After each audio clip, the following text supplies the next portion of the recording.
દેશના 23 રાજ્યોમાંથી શાકભાજી ફ્રૂટના લેવાયા હતા નમૂના અને 70,000માંથી 68,000 નમૂનાઓમાં મળી ઝેરી દવા।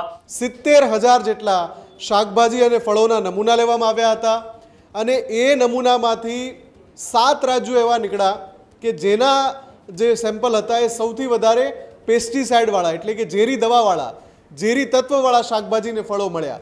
આ 7 રાજ્યોમાંથી એક રાજ્ય ગુજરાત છે અને આ આંકડા કોઈ ખાનગી એજન્સીના નથી। ખુદ કેન્દ્રીય કૃષિ મંત્રાલયે સંસદમાં આંકડા આપ્યા છે કે ઝેરી તત્વો ધરાવતા શાકભાજી કે ફળો ખાવાથી કેવી કેવી બીમારી થાય છે, ઓર્ગન ફેલ્યોર સુધીના કિસ્સા પણ નોંધાયેલા છે। શાકભાજી એ તમામ લોકોએ મંડીઓમાંથી ખરીદી રહ્યા છે તેની માટે ચેતવણી રૂપ કિસ્સો કે જેમાં ગુજરાતમાં શાકભાજી ખાતા પહેલા જાણી લેજો। ગુજરાતમાં શાકભાજીમાં મોટી માત્રામાં મળ્યા પેસ્ટિસાઇડ। ખુદ કેન્દ્રીય મંત્રીએ સંસદમાં આંકડાઓ સાથે જણાવ્યું, દેશના 23 રાજ્યોમાંથી શાકભાજી ફ્રૂટના લેવાયા હતા નમૂના અને 70,000માંથી 68,000 નમૂનાઓમાં મળી ઝેરી દવા।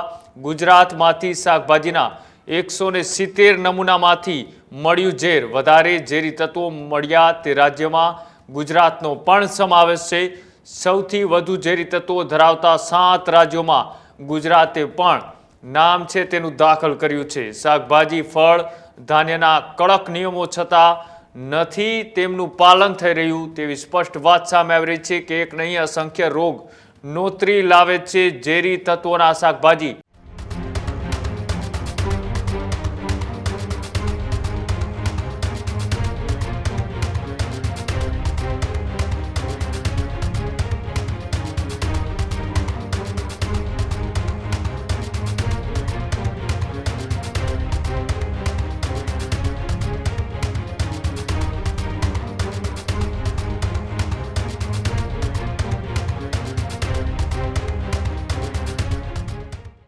બહારથી ચમકતા અને ફ્રેશ દેખાતા શાકભાજીઓની અંદર કેવા પ્રકારના ઝેરી કેમિકલનો ઉપયોગ થાય છે તેને લઈ નમૂનાઓ લેવામાં આવ્યા હતા અને તેની અત્યારે જે વાત છે તે સામે આવી રહી છે। મુફદ્દલ મારી સાથે જોડાયેલા છે। મુફદ્દલ, જે રીતના એ મેગા શહેરોની અંદર ચમકતા, તડકતા અને ફ્રેશ દેખાતા શાકભાજીઓ એક અત્યારે ઝેરી અને ચેતવણીરૂપ બન્યા છે તેવું ખુદ કેન્દ્રીય કૃષિ મંત્રીએ કીધું છે। શું ડેટા છે ને શું આ ગુજરાત પણ એની અંદર સમાવેશ કરી ચૂક્યું છે?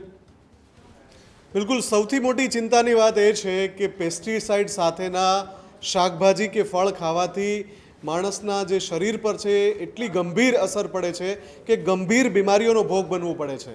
તેમ છતાં આપણે ત્યાં વારંવાર આ રીતે ઝેરી તત્વો ધરાવતા શાકભાજીને નષ્ટ કરવા માટેની કામગીરી કરવામાં આવી છે, છતાં પણ આજે પણ સરેઆમ આ જે ઝેરી તત્વોવાળા શાકભાજી છે તે આપણે ત્યાં વેચાય છે, ગુજરાતમાં વેચાય છે। ચિંતાની વાત એટલા માટે છે કે દેશ આખાના 23 રાજ્યોમાંથી 70,000 જેટલા શાકભાજી અને ફળોના નમૂના લેવામાં આવ્યા હતા અને એ નમૂનામાંથી 7 રાજ્યો એવા નીકળ્યા કે જેના જે સેમ્પલ હતા એ સૌથી વધારે પેસ્ટિસાઇડવાળા એટલે કે ઝેરી દવાવાળા, ઝેરી તત્વવાળા શાકભાજી અને ફળો મળ્યા। આ 7 રાજ્યોમાંથી એક રાજ્ય ગુજરાત છે। તમે વિચારો કે 23 રાજ્યોમાંથી સેમ્પલ લીધા હોય અને એમાંથી સૌથી વધારે કયા રાજ્યોમાંથી ઝેરી તત્વો મળ્યા?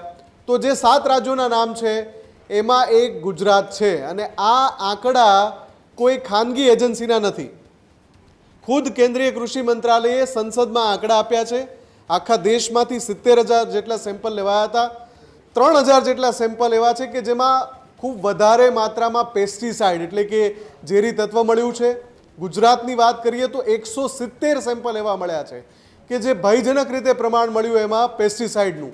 એટલે કે તમે શાકભાજી કે ફળો ગમે ત્યાંથી લો, આ પેસ્ટિસાઇડવાળું દૂષણ છે એ નડે જ છે અને આના ઉપર કોઈ કાર્યવાહી કરવાની જરૂર છે, કેમ કે વ્યક્તિ પોતે શાકભાજી લે તો એને એ સીધી રીતે ખબર નથી પડતી કે આમાં કેટલું પેસ્ટિસાઇડ છાંટેલું છે। હા, જો લોકો શાકભાજી અને ફળ માટે ફરજિયાત એને 2 થી 3 વાર ધોવાની આદત પાડે તો એ ઝેરી તત્વોની આડઅસરથી બચી શકાય। પણ ઘણીવાર એવું બનતું હોય છે કે 2 થી 3 વાર શાકભાજી કે ફળ નથી ધોવાતા અને એના કારણે જે ગંભીર અસર થાય છે માનવના સ્વાસ્થ્ય પર એ આપણે જોયેલી છે। અગાઉના ઘણા બધા રિપોર્ટ્સમાં એ વાત સાબિત થઈ ચૂકી છે કે ઝેરી તત્વો ધરાવતા શાકભાજી કે ફળો ખાવાથી કેવી કેવી બીમારી થાય છે, ઓર્ગન ફેલ્યોર સુધીના કિસ્સા પણ નોંધાયેલા છે. છતાં પણ આજે પણ દેશમાં ખુલ્લેઆમ આ રીતે શાકભાજી અને ફળોમાં ખૂબ વધારે માત્રામાં પેસ્ટિસાઇડ નાખવામાં આવે છે અને એટલે જ પ્રાકૃતિક ખેતી પર ભાર મૂકવામાં આવી રહ્યો છે.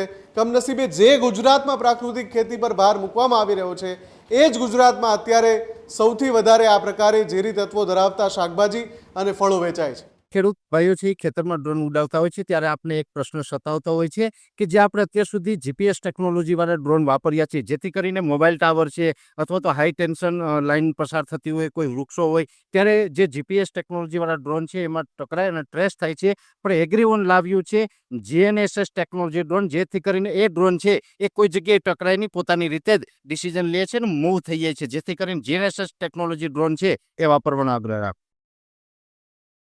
હજુ સુધી તમે અમારી ચેનલને સબસ્ક્રાઇબ નથી કરી તો અત્યારે જ ન્યૂઝરૂમ ગુજરાતને સબસ્ક્રાઇબ કરો, ફેસબુક અને ઇન્સ્ટાગ્રામ પર ફોલો કરો.